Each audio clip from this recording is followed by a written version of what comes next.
O pesquisador e escritor Paulo Henrique de Figueiredo lança a obra que revela fatos desconhecidos da vida de Allan Kardec e conduz o espiritismo para a libertadora doutrina dos espíritos.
Querida Marisa, que alegria ter você novamente conosco. Olá, Delfa, boa noite, queridos amigos do Centro Espírita Zilda da Gama, em Sapucaia. É uma grande alegria estar de volta com a oportunidade de conversarmos um pouco sobre a doutrina espírita, no que eu sou muito realmente agradecida a todos vocês, Delfa, ao seu carinho, ao do Rolim para comigo, e de todos aqueles que estarão nos ouvindo nesse momento, né, Delfa? Isso mesmo, querida, porque eu tenho certeza que nós teremos muitos companheiros nos acompanhando, com certeza. E sempre que você vem para nós é uma alegria imensa. Nós estamos sempre esperando que você traga assim, aquela palestra, aquele estudo maravilhoso. Mas então nós vamos cumprimentar nossos ouvintes, nossos companheiros que estão nos assistindo, nossos irmãos. Para o estudo da noite, nós temos a nossa irmã Marisa Ribeiro, que mais uma vez traz para nós um estudo maravilhoso, porque nós vamos assim acompanhando o desenvolvimento da sua palestra e com certeza nós iremos refletir em muitos pontos importantes. E então nós todos estamos aqui para juntos fazer nossa prece e já dando as boas-vindas a todos aqueles que estão conosco. Então, queridos irmãos, e lembrando que Marisa de São Paulo ainda traz esse estudo para nós, isso é uma alegria imensa. Então, vamos elevando nossos pensamentos a Jesus, a Deus nosso Pai, para agradecer por mais uma vez estarmos reunidos e podermos estudar, refletir sobre a doutrina espírita, que é realmente a doutrina que nos liberta daqueles erros, daquelas dificuldades que tínhamos no passado, daqueles enganos, mas que agora, dentro desses estudos, nós vamos refletindo o que é melhor para cada um de nós, para a nossa evolução espiritual. E pedimos, então, a nossa mentora Zilda Gama, que acompanhe a nossa irmã Marisa no trabalho que ela trouxe para nós e que nós possamos estar refletindo de coração e mente abertos para compreendermos todo esse trabalho maravilhoso que ela traz para nós, que é com certeza indicando o caminho certo para a felicidade. Agradecemos que estamos no mês de comemoração de aniversário do nosso Centro Espírita Zilda da Gama. e pedimos aos bons espíritos, a nossa mentora, que acompanha a nossa irmã e a nós também. E Deus nos abençoe mais uma vez. E que assim seja, graças a Deus. Assim seja. Então, minha querida, a palavra é sua. Muito bom, eu só vou pedir para subir, né, a apresentação, para que eu possa já... Isso, exatamente, ótimo. Então, antes de mais nada, parabenizando o Centro Espírita Zilda Gama, que este centro e todos aqueles que nele trabalham, tenham vida longa e que possam continuar exercendo as suas atividades no bem, praticando a caridade, a verdadeira caridade a todos aqueles que necessitam. E nós vamos falar hoje, então, do que é a felicidade para o espírito. E nós muitas vezes nos perguntamos, aliás, antes disso, outro dia um colega nosso, né, comentou conosco que uma pessoa chegou para ele e falou: eu gostaria muito de conhecer a doutrina espírita, mas como me disseram que a doutrina espírita diz que os espíritos sofrem depois que morrem, então eu fico assim, não sei muito bem o que fazer. Vejam só, né, que infelicidade que foi dito para essa moça, né? Como nós, como espíritas, poderíamos dizer que o espírito sofre depois da morte, mas e que espírito é esse que sofre, né? Então, o nosso tema de hoje é o que é a felicidade para o espírito. E nós vamos basear, claro, sempre os nossos estudos nas obras de Kardec, né, que vão realmente nos trazer o esclarecimento dessa questão. E nós temos que falar das leis naturais da alma, e nós vamos buscar referência onde? Na obra, última obra, né, a penúltima obra de Kardec, a obra O Céu e o Inferno, ou A Justiça Divina, né, segundo o Espiritismo, onde Kardec, na primeira parte, vai trazer o resumo, né, da teoria espírita a respeito disso, e na segunda parte, então, o depoimento, né, dos espíritos, dividido em categorias, né, e que vão nos dizer espíritos felizes, espíritos arrependidos, né, endurecidos, criminosos arrependidos, expiações terrestres, suicidas, enfim. Então, e por que Kardec dividiu nessas categorias, né? Porque justamente tem a ver com o grau de aprendizado e de felicidade do espírito no mundo espiritual. Então, nós vamos começar, baseados no Céu e Inferno, no seu capítulo 8, que diz assim: a alma ou espírito sujeita-se na vida espiritual às consequências naturais de todas as imperfeições das quais ela não se despojou durante a vida corporal. Seu estado, feliz ou infeliz, é inerente ao grau de sua depuração ou de suas imperfeições. Portanto, nós aqui já, né, primeiramente, já vemos que a felicidade, né, está relacionada diretamente na vida espiritual às consequências naturais das nossas imperfeições, assim como também das nossas virtudes. Por isso que ele diz: seu estado, feliz ou infeliz, é inerente ao grau de sua depuração, ou seja, de suas imperfeições. Portanto, meus amigos, quanto mais nesta encarnação nós pudermos ir superando as nossas imperfeições e adquirindo novas virtudes, mais nós teremos na erraticidade, na vida espiritual, esta possibilidade, esta certeza, aliás, da felicidade.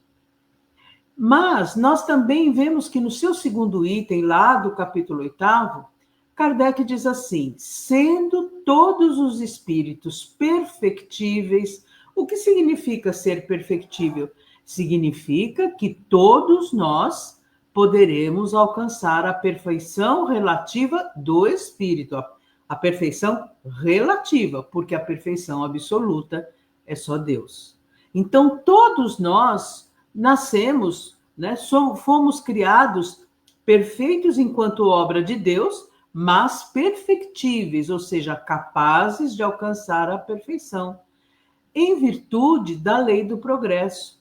Trazem em si mesmos os elementos de sua felicidade ou de sua infelicidade futura, e os meios de adquirir uma e de evitar outra, trabalhando em seu próprio adiantamento. Então, vejam, aqui nós já começamos a entender que a responsabilidade da nossa felicidade ou da nossa infelicidade depende única e exclusivamente dos esforços que nós fizermos para justamente alimentar uma e evitar a outra. O que é alimentar uma e evitar a outra? Quando nós agimos de acordo com as leis divinas, quando nós agimos na prática do bem, da verdade, da justiça para com todos, então realmente nós estamos agindo de acordo com as leis divinas, né? Ou da sua infelicidade futura. Quando é que nós alimentamos a nossa felicidade futura? O que é que Kardec nos diz, né, no Livro dos Espíritos, As Duas Chagas da Humanidade? O orgulho e o egoísmo. Enquanto nós estivermos no orgulho e no egoísmo, agindo na nossa vida terrena como encarnados de acordo somente com os nossos próprios interesses, muitas vezes nós estamos agindo única e exclusivamente de acordo com as nossas imperfeições. Nós somos os primeiros a querer conquistar tudo, e o próximo, cada um que se esforce por si. E olha só, foi isso que Kardec nos disse na Gênese? Não. Quando lá no item 62 do capítulo 1, Características da Revelação Espírita, ele vai colocar um diálogo, né, um trecho dos Espíritos, em que eles dizem: vocês andavam na escuridão, nós viemos clarear o vosso caminho. Antes, vocês caminhavam cada um por si e Deus por todos. Hoje vocês caminham um por todos e todos por um. Antes vocês diziam um até breve aos entes queridos que partiam. Antes vocês diziam um eterno adeus aos entes queridos que partiam. Hoje vocês dizem apenas um até breve, né? Então, vejam que beleza que os Espíritos nos trazem, essa oportunidade de nós entendermos que a nossa felicidade no mundo espiritual vai depender exatamente das nossas ações aqui no mundo terreno enquanto encarnados. Simples assim. Quando nós estamos mais envolvidos em desenvolver virtudes, com certeza nós estamos já construindo a nossa felicidade futura. Porque com certeza chegaremos no mundo espiritual já tendo uma certa depuração das nossas imperfeições, como é dito aqui. Então, cabe a cada um de nós realmente trabalhar por vencer as nossas imperfeições e adquirir as novas virtudes, agindo no bem, na caridade, no amor ao próximo.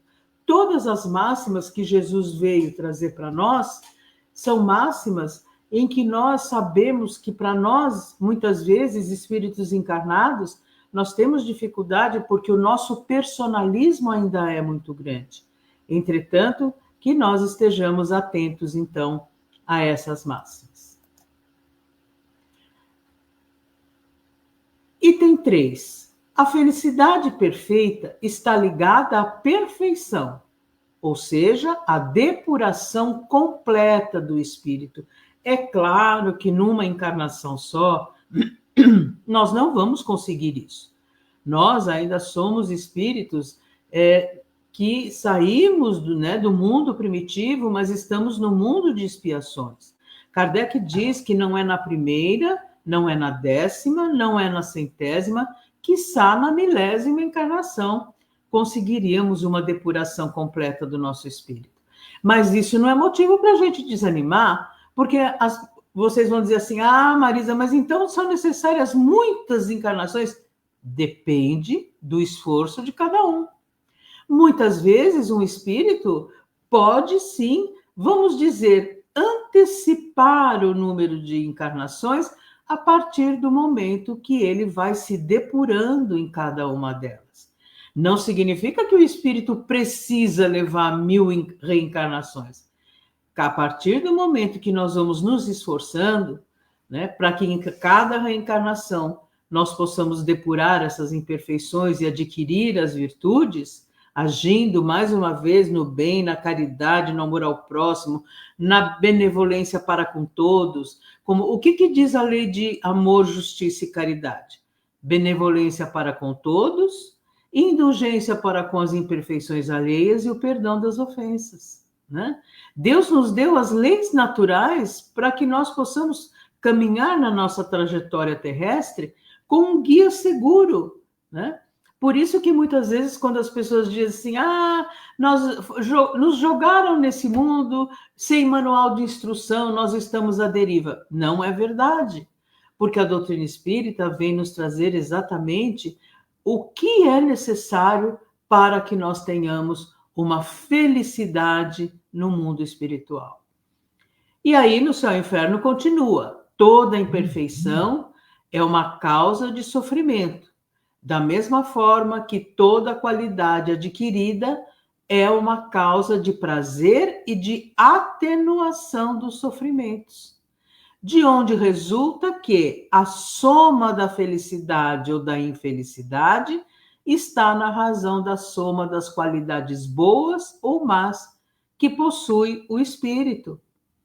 Então vejam, quanto mais imperfeições que eu vou superando na minha vida de encarnado, quanto mais virtudes que eu vou também amealhando, o que nos disse Jesus? Amealhai os tesouros do Espírito. Quanto mais eu vou me desapegando da materialidade, né, dos prazeres materiais, quanto mais eu vou amadurecendo espiritualmente, mais eu tenho possibilidade de estar muito mais trabalhando nas qualidades boas e deixando de lado realmente as qualidades más que possui o espírito. No item 4, ele diz assim: a punição é sempre a consequência natural da falta cometida. E aqui nós vamos entender mais uma vez punição não como vindo Deus e castigando como Deus do Antigo Testamento, né? Como eles diziam, Deus vingativo, caprichoso, que ficava com raiva, que ficava contente, que ficava triste. Não, essa visão de Deus é uma visão já ultrapassada. O Deus que Jesus nos trouxe, nosso Pai de amor e bondade, que é a inteligência suprema, soberanamente justo e bom, ele nos dá a oportunidade de, através, né, da nossa reparação, termos uma nova reencarnação. Então, vamos entender punição aqui como o sofrimento moral do espírito. Aí nós nos lembramos daquela moça que disse, diz que a doutrina espírita diz que os espíritos sofrem no mundo espiritual. Depende.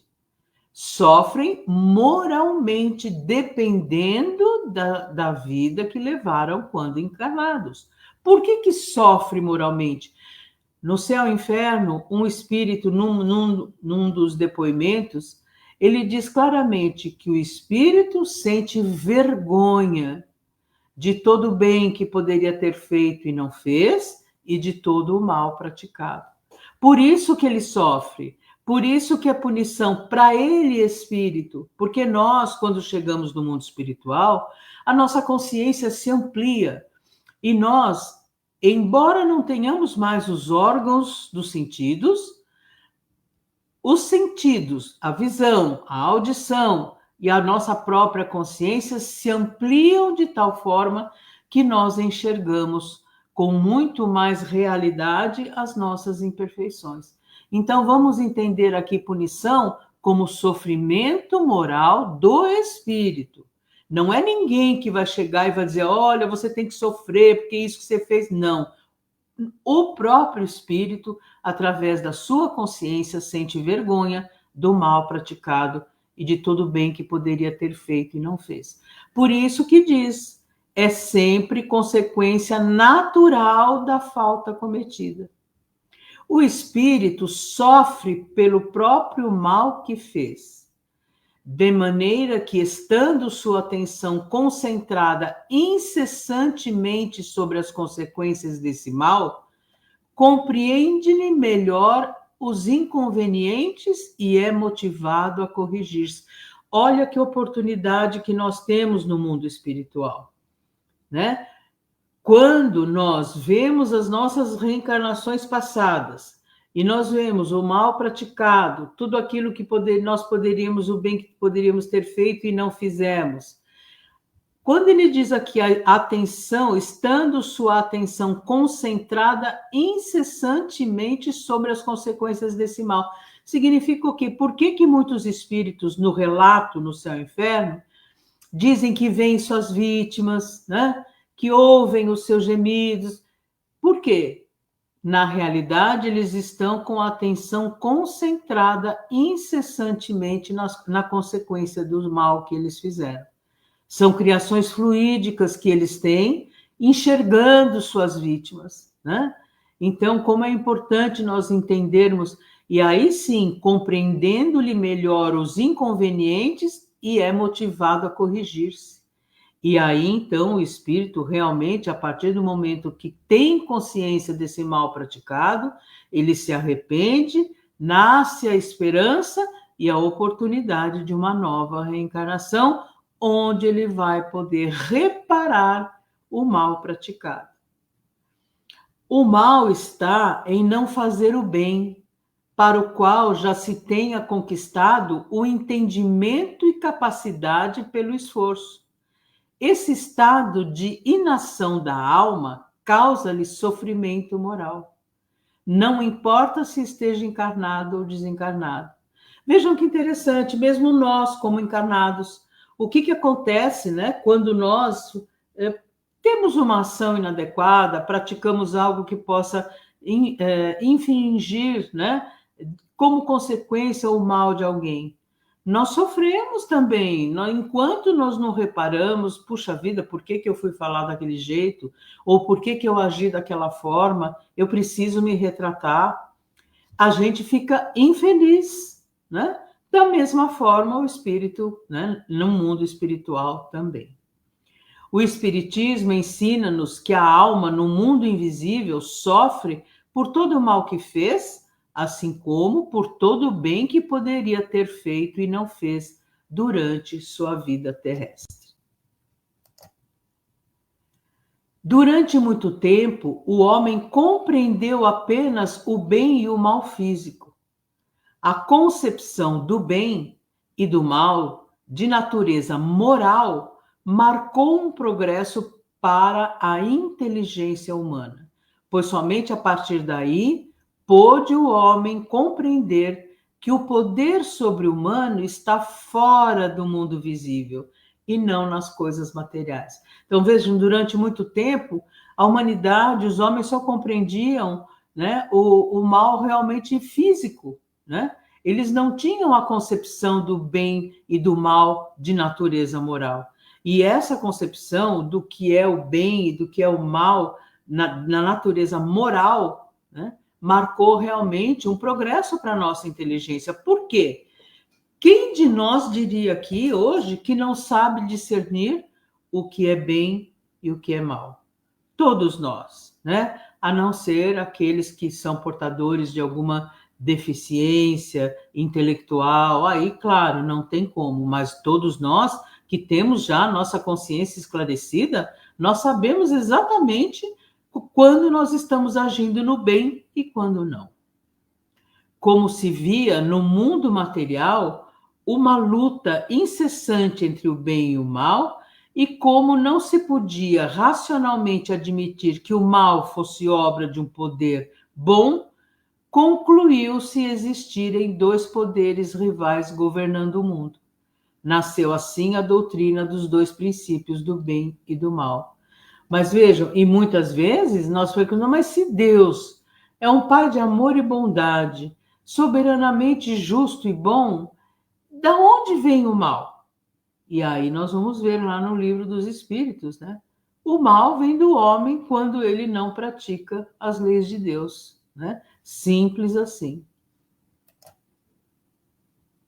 O homem ainda incapaz de penetrar, perdão, o homem ainda era incapaz de penetrar a essência do Ser Supremo.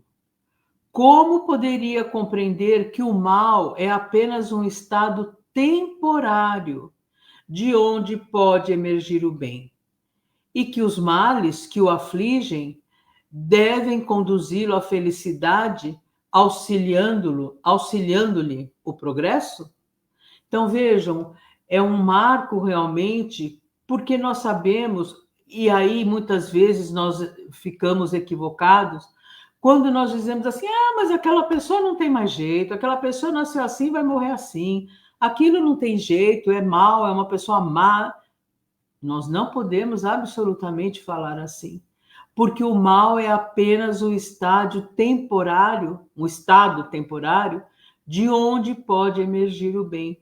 Nós nos lembramos de um artigo da Revista Espírita, eu não me lembro agora o ano, mas é um artigo que chama-se O Espiritismo nas Prisões, onde é o relato, né, de um presidiário que ele recebe o Livro dos Espíritos, ele lê uma primeira vez, depois, por cima, ele contando, né, Kardec recebe a carta desse presidiário, depois ele lê uma segunda vez profundamente e ele escreve que se ele tivesse sabido da doutrina espírita, se ele tivesse tido a oportunidade de conhecer antes, ele não teria praticado o mal que ele praticou.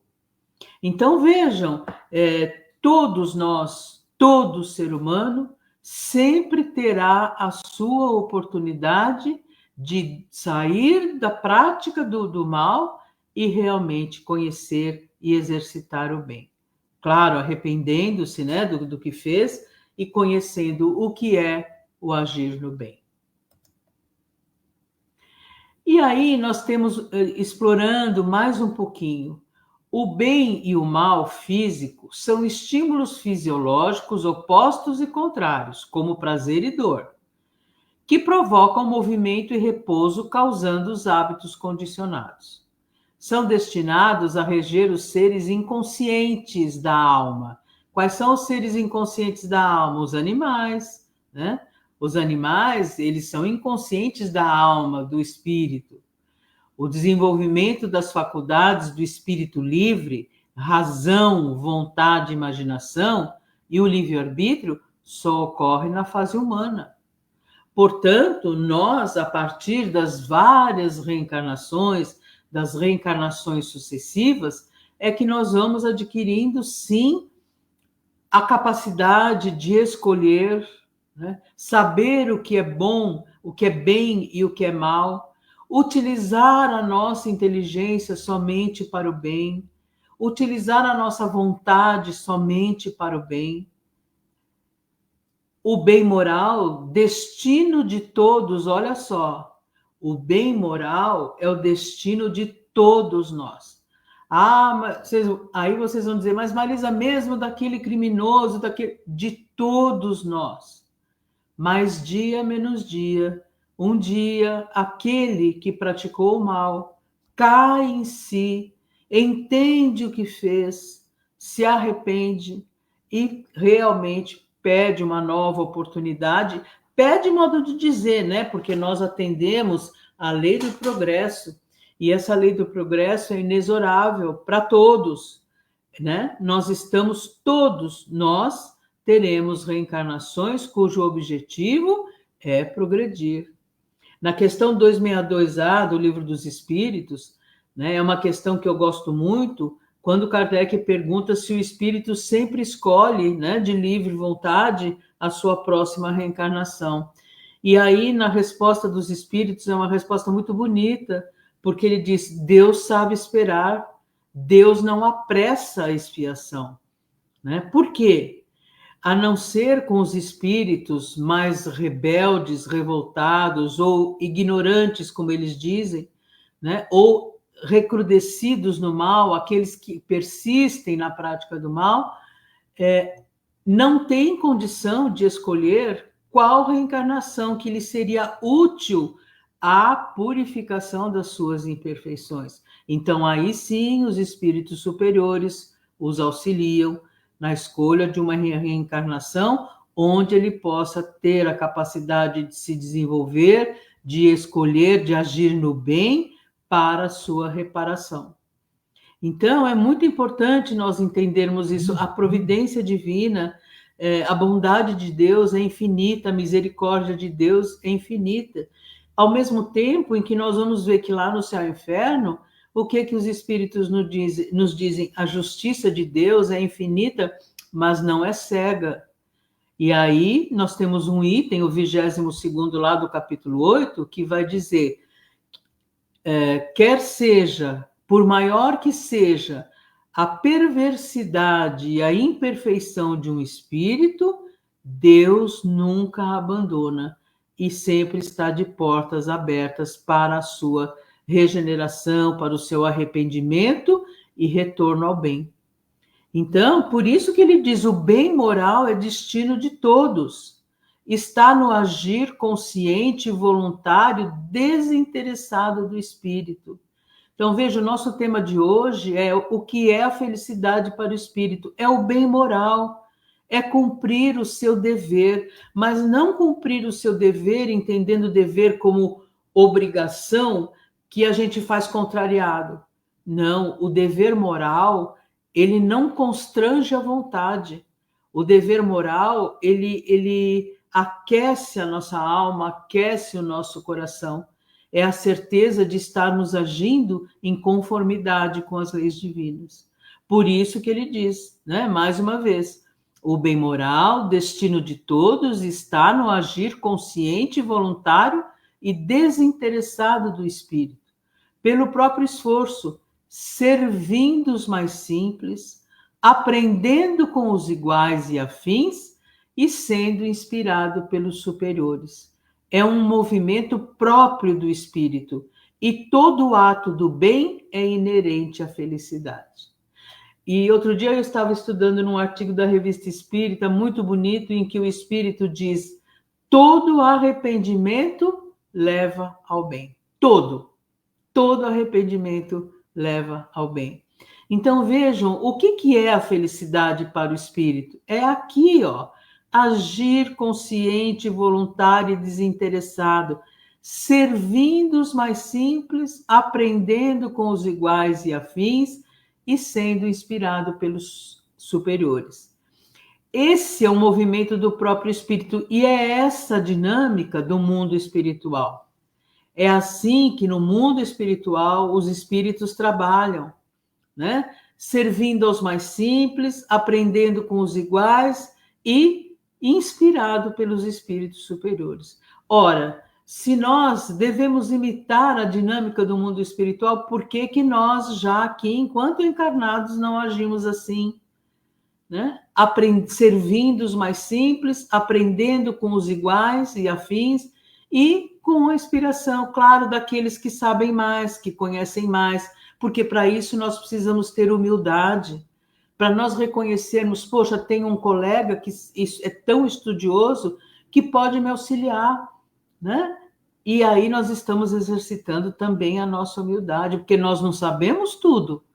Com certeza, muitas vezes nós encontramos colegas estudiosos que sabem mais do que nós. Então, olha que dinâmica bonita essa de nós estarmos no mundo. O mal moral está na inércia temporária causada pela imperfeição. Lembra que nós falamos inicialmente no egoísmo e no orgulho? O egoísmo e o orgulho nos paralisam, não nos dão a oportunidade de agir, de trabalhar. E aí, como ele diz aqui, sendo o sofrimento moral inerente a ele. Inicialmente, o espírito simples e ignorante não faz nem o bem nem o mal.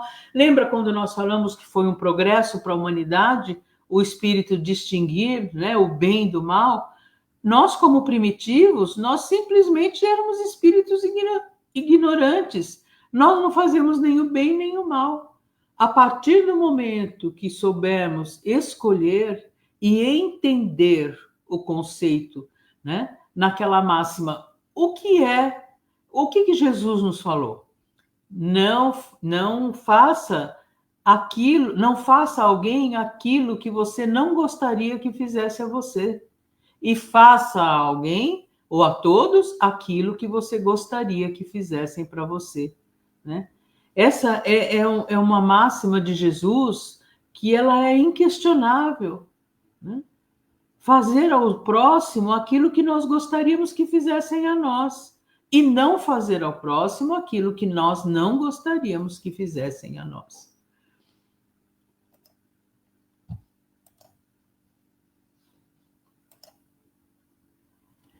E aí nós também temos que entender esse falso duplo conceito presente na heteronomia, né, naquilo que vem de fora, do dogmatismo, do materialismo, que tem essa dualidade, né, do prazer e da dor, do bom e do ruim. E aí nós confundimos bom e ruim como se fossem bem e mal moral.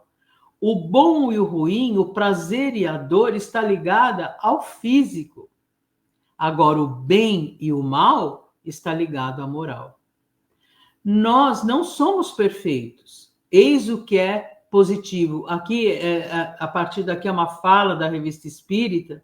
E vejam, positivo no século XIX, em francês, significava concreto.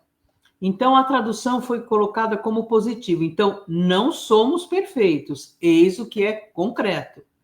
Sabemos que nossas imperfeições são o único obstáculo à nossa felicidade futura. Portanto, estudemo-nos a fim de nos aperfeiçoarmos. Olha só que importante que é isso. Por que nós precisamos nos estudar? Já o nosso querido Sócrates, né, viu lá no frontispício do oráculo de Delfos, escrito, conhece-te a ti mesmo. E esse conhece-te a ti mesmo significa nós mergulharmos para dentro de nós mesmos e entendermos quem somos nós. Quais são as nossas mazelas? Quais são as nossas angústias? Quais são as nossas fraquezas? Né? Quais são as nossas imperfeições? Então, a importância de nós sabermos que as nossas imperfeições são o único obstáculo à nossa felicidade futura. Por isso, nós temos que estudá-la e nos aperfeiçoarmos. Então, por exemplo, vamos supor que eu chegue à conclusão que eu sou uma pessoa muito possessiva, eu sou uma pessoa muito ciumenta, muito exclusivista, o que é meu, tanto em relação às coisas materiais como em relação às pessoas, né? Sou uma pessoa orgulhosa, sou uma pessoa invejosa. Vejam, então, é motivo para que eu olhe para dentro de mim mesma e saiba que todas essas características, com certeza, não vão construir a minha felicidade. Muito pelo contrário. Todas essas imperfeições, com certeza, só vão levar que eu me isole cada vez mais no mundo, né? E não é esse o nosso papel. Nós temos um papel social, né? Um papel que nós temos que desempenhar, devemos desempenhar junto ao nosso próximo. Nós não podemos achar que nós somos os únicos e somos superiores, né? Às vezes, a soberba, o orgulho, faz com que nós, achando que somos superiores, acabamos ignorando aqueles que convivem conosco. Por isso que ele diz, né? Portanto, estudemo-nos a fim de nos aperfeiçoarmos. No ponto em que estamos, a inteligência está bastante desenvolvida para permitir ao homem julgar sensatamente o bem e o mal. E é também deste ponto que a sua responsabilidade é mais seriamente empenhada, já que não mais se pode dizer o que dizia Jesus: perdoai-lhes, Senhor, porque não sabem o que fazem. Esse é um artigo da Revista Espírita, né, de 1864, janeiro, Questões e Problemas, Progresso nas Primeiras Reencarnações. Então, vejam que coisa bonita que Kardec traz aqui para nós, né? Nós não... quando ele diz do ponto em que estamos, a inteligência está bastante desenvolvida para permitir ao homem julgar sensatamente o bem e o mal.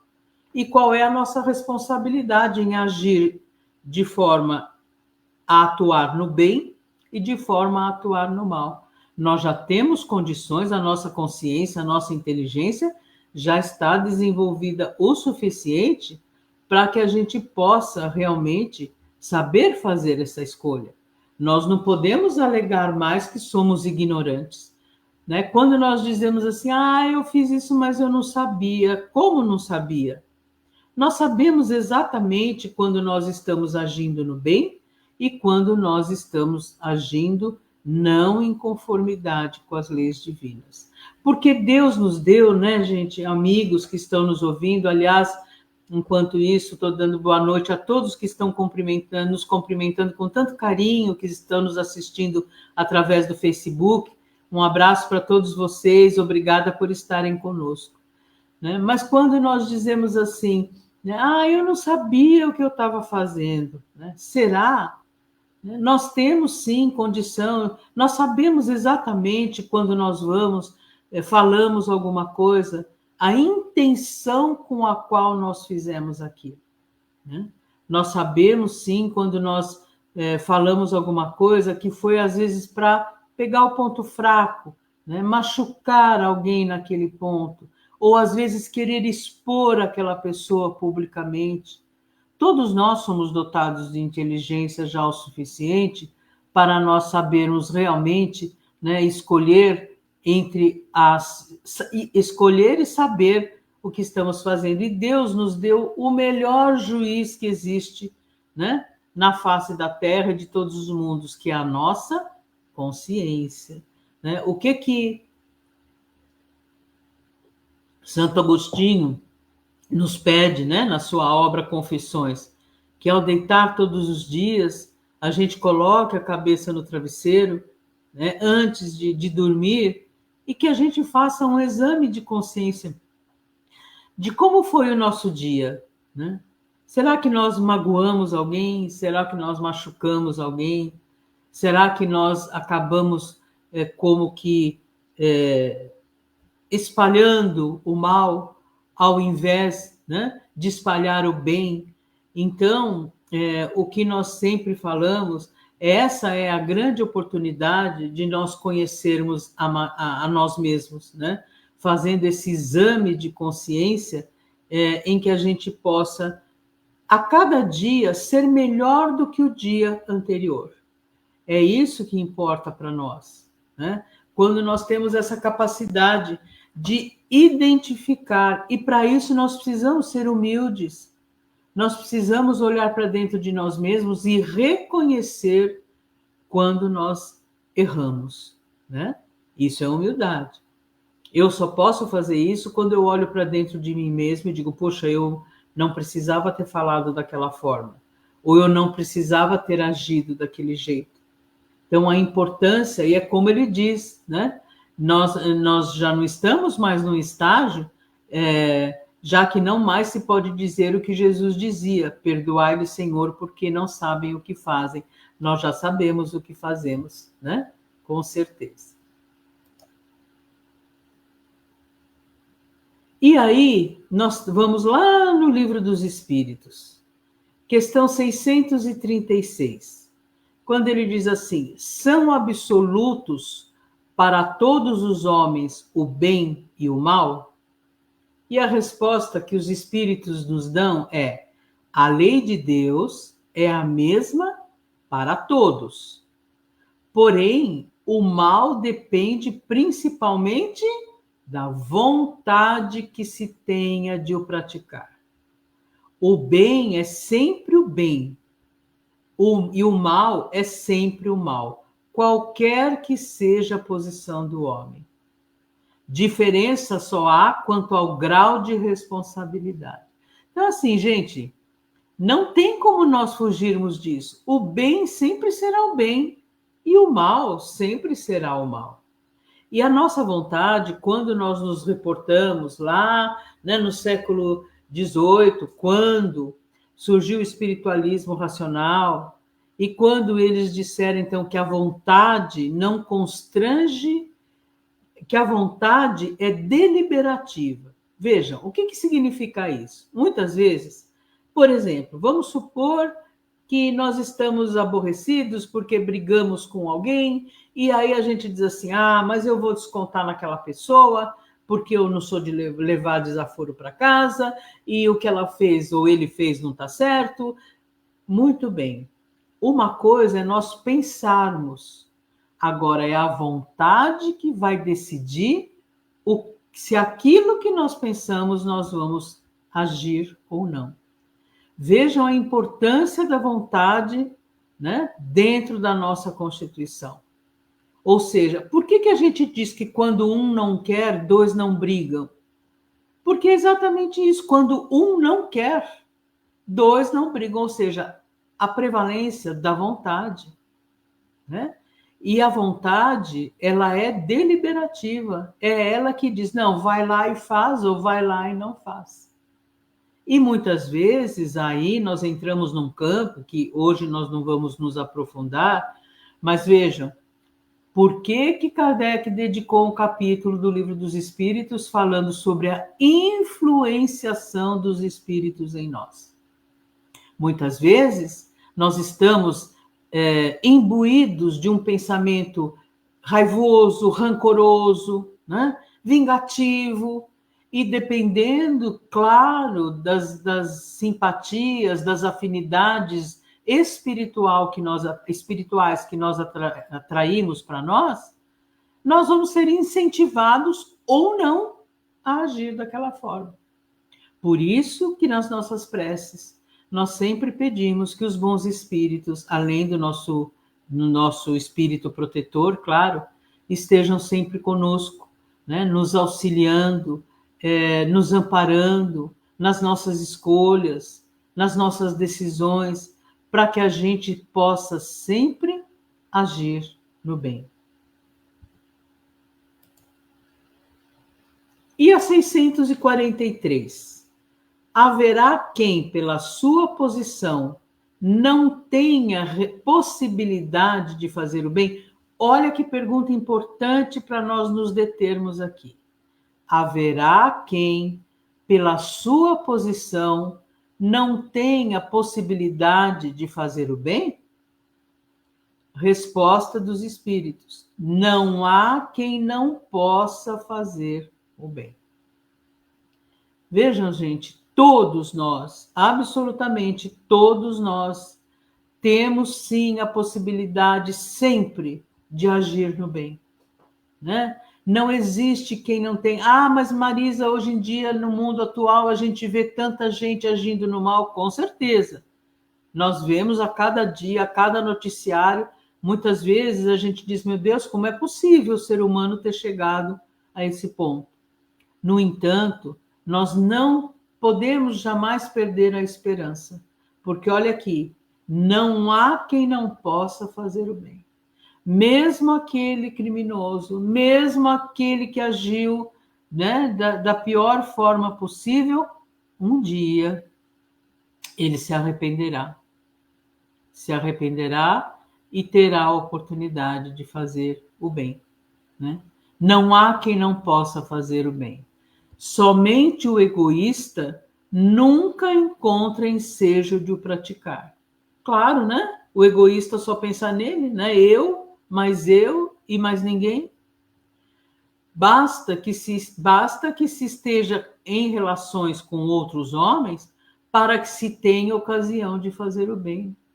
E nós vivemos em sociedade. Aliás, uma das nossas leis naturais é a lei de sociedade.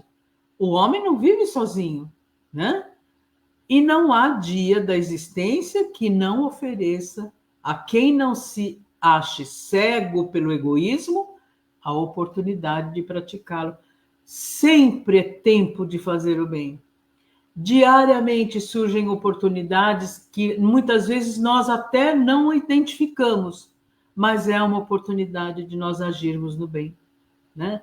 Às vezes, uma palavra que nós damos para alguém que está necessitado de um abraço, de um acolhimento, de uma palavra amiga, né? Quantas vezes a gente, às vezes, não está caminhando na rua, ou está no banco, ou vai no mercado, encontra alguém, começa a conversar um pouquinho, e a pessoa está tão aborrecida, tão triste com algo que está acontecendo, e nós temos a oportunidade, porque o bem e a caridade não é só distribuir cesta básica, não é só distribuir alimento, o bem moral, a caridade moral, é quando nós temos a oportunidade de dar uma palavra de consolo, uma palavra de alívio dos sofrimentos, uma palavra de acolhimento, né? Onde aquele que está nessa situação se sinta considerado, se sinta acolhido, né? Se sinta importante para aquela pessoa que está ao seu lado. E aí diz, não há dia da existência que não ofereça quem não se ache cego pelo egoísmo oportunidade de praticá-lo. Realmente só não pratica, não age no bem aquele que é egoísta, que só pensa em si próprio, nos seus próprios interesses, naquilo que ele quer conquistar, né? E o próximo inexiste para ele. E aí nós concluímos, né, que os espíritos nos respondem, porque fazer o bem não consiste para o homem apenas em ser caridoso, mas em ser útil na medida do possível, em todas as vezes que o seu concurso venha a ser necessário. Às vezes surgem oportunidades na nossa vida, situações em que nós não percebemos, mas é a nossa oportunidade, sim, de agir no bem. É como ele diz, na medida do possível, em todas as vezes que o seu concurso venha a ser necessário. Eu sempre digo, né, gente, que toda vez que nós temos a oportunidade de agir no bem, nós nos lembramos sempre da parábola do bom samaritano, né? O que Jesus perguntou, né? Quem é o próximo? Quem foi o próximo daquele, né? Ou seja, nós sempre dizemos, vamos supor que nós estamos caminhando por uma estrada, né? E nós vemos aí um carro pedindo socorro, fazendo sinal, e nós paramos, né? E é alguém que está precisando de ajuda. E aí, se for uma pessoa, né, que a gente não gosta, não tem simpatia, ou se for a pessoa mais corrupta desse país, o que nós fazemos? Ah, não, você não, tchau. E vamos embora? Isso é uma coisa para nós pensarmos. Não, nós não podemos e nem devemos. Quando, olha aí, ó, em todas as vezes que o seu concurso, ou seja, o concurso de fazer o bem, de agir no bem, venha a ser necessário.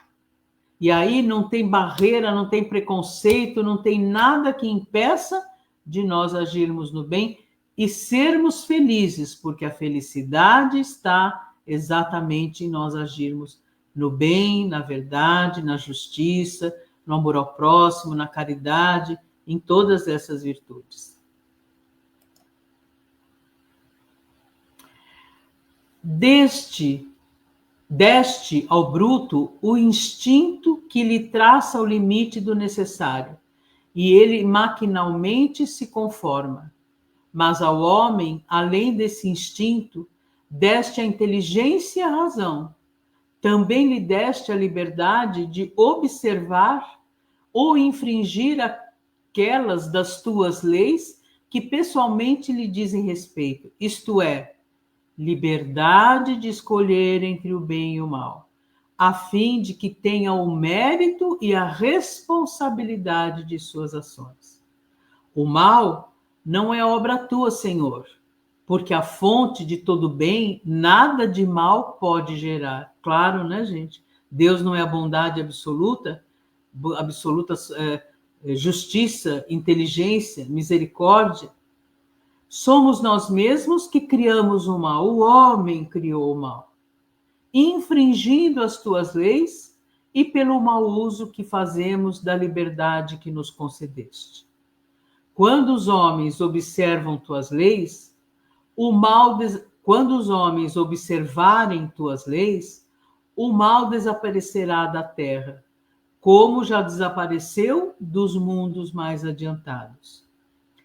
O mal não é uma necessidade fatal para ninguém e só parece irresistível aos que nele se comprazem. Se temos vontade de fazê-lo, também podemos ter a de praticar o bem. Isso está na Revista Espírita, 1864, Oração Dominical, e no Evangelho segundo o Espiritismo, né, capítulo 28, item 3. Então, gente, olha só, o mal, ele só passa a ser o mal quando nós temos a vontade de praticá-lo. E se nós temos a vontade de praticá-lo, nós também podemos ter a prática do bem, né? Então, somos nós mesmos que criamos esse mal, né? Infringindo as leis divinas e pelo mau uso que nós fazemos do nosso livre-arbítrio. Porque o nosso livre-arbítrio, ele existe para isso, para que nós saibamos escolher. Agora, o que eu vou escolher para a minha vida? O que eu quero para mim quando eu estiver no mundo espiritual? É a felicidade ou é a infelicidade? Então, diante de tudo que nós vimos, né, é o agir no bem, é saber o amor ao próximo, né, a benevolência para com todos. Aí sim, se temos vontade de fazer o mal, também podemos ter a vontade de praticar o bem. E aí nós vamos ver mais uma vez, é muito bonito, né, esse artigo, né, de Luiz de França. O mundo invisível que vos cerca é para vós esse livro da vida, onde tudo se inscreve com uma incrível fidelidade. O mundo espiritual, gente, é esse mundo que Allan Kardec e os espíritos trouxeram para nós, onde existe a mais perfeita harmonia, onde existe a mais perfeita cooperação, onde existe a amizade, onde existe a dinâmica de trabalhar todos juntos, como nós vimos, aprendendo com os que sabem mais, trabalhando com os iguais e auxiliando e servindo os mais simples.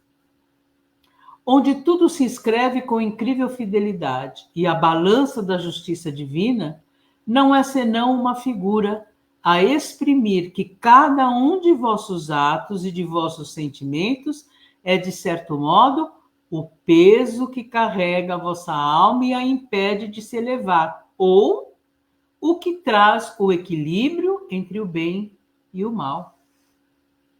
Feliz aquele cujos sentimentos partem de um coração puro, espalhem em seu redor como uma suave atmosfera que faz amar a virtude e atrai os espíritos bons.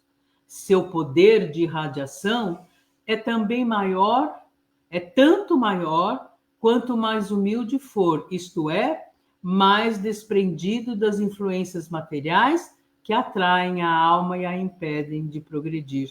Então, nós vamos ver que o desapego à matéria. Sabemos que nós temos uma vida transitória, vida encarnada, né? Corporal, transitória, e que a nossa felicidade está no mundo espiritual. Vamos viver a nossa vida com este sentido, que é o sentido espiritual, né? Agir no bem, na prática da caridade, do amor ao próximo. A prece, refiro-me à prece real, a do coração, a que é ditada pela verdadeira caridade. Incita o espírito ao arrependimento, devolvendo-lhe bons sentimentos. Ela o esclarece e o faz compreender a felicidade dos que lhe são superiores. Impele-o a fazer o bem e a tornar-se útil, já que os espíritos podem fazer o bem e o mal.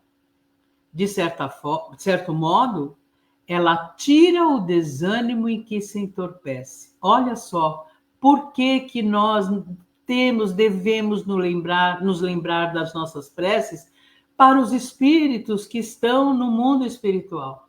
para que eles sejam fortes, para que eles tenham coragem, para que eles tenham arrependimento, para que eles possam, olha o que está escrito aqui, entrever a luz. Por seus esforços, pode, pois, sair do lamaçal em que está preso. E assim que a mão protetora que lhe estendemos pode abreviar-lhes os sofrimentos. Então, olha a nossa responsabilidade, pois além de nós trabalharmos pela nossa felicidade espiritual, vivendo a nossa vida terrena com os olhos do Espírito, nós também devemos intervir, podemos interceder, não intervir, através das nossas preces, para que os espíritos que estão no mundo espiritual alcancem a luz, se arrependam do mal praticado e tenham a sua nova oportunidade, né, da reencarnação. O que é a felicidade para o espírito? A felicidade não é pessoal. Se não a possuímos senão em nós mesmos, se não a pudéssemos compartilhar com os outros, ela seria egoísta e triste. A felicidade está também na comunhão de pensamento que une os seres que se simpatizam. Os espíritos felizes formam vastos grupos ou famílias homogêneas, atraindo-se mutuamente pela identidade de ideias, de gostos e dos sentimentos, no meio dos quais cada individualidade irradia suas próprias qualidades e é impregnada pelos eflúvios serenos e benfazejos que emanam do conjunto, cujos membros ora se dispersam em se ocuparem suas missões, ora se reúnem num ponto qualquer do espaço para se inteirar do resultado de seus trabalhos, ora se reúnem em torno de um espírito de ordem mais elevada para receber deste seus anúncios e instruções. Portanto, meus queridos amigos, a felicidade para o espírito é tudo isso que nós pudemos conversar no dia de hoje. É agir no bem, é agir na verdade, é agir na justiça para todos, não só para os nossos amigos, para aqueles que gostamos, mas para todos, né? É justamente levar a nossa palavra amiga de consolo, de alívio de sofrimento, de acolhimento e de amor. E assim nós vamos terminando a nossa conversa de hoje, desejando, primeiro, gratidão e muita paz a todos vocês, lembrando sempre, agir no bem sempre, e sejamos felizes, porque lá no Evangelho segundo o Espiritismo, no amar ao próximo como a si mesmo, tem um item que diz: sejamos felizes com as nossas necessidades na terra. Entretanto, não levante nenhum véu entre nós e aqueles que nos amam por um mau pensamento, uma má palavra, uma má ação. Gratidão a todos vocês, um grande abraço, um beijo no coração. Minha querida Marisa, realmente nós estamos com o coração assim, cheio de ensinamentos, muito bem esclarecidos, certos da nossa responsabilidade, não é, minha querida? Porque o Espiritismo é isso, esclarecimento e dando a todos o poder de refletir sobre o seu caminho que está seguindo. Agradecemos muito, tá, minha querida? Foi, assim, maravilhoso para todos nós. E, então, vamos continuar com os pensamentos elevados, depois desses ensinamentos tão maravilhosos, e agradecer a Deus, a Jesus, pela oportunidade que tivemos de mais aprendizagem para a nossa própria evolução espiritual. Agradecemos a querida Marisa por trazer esse trabalho que vai nos fazer refletir por tudo que estamos fazendo, o que ainda podemos fazer, a cada dia nos tornarmos um pouco melhores, como ela disse. E vamos aproveitando que ela falou na prece.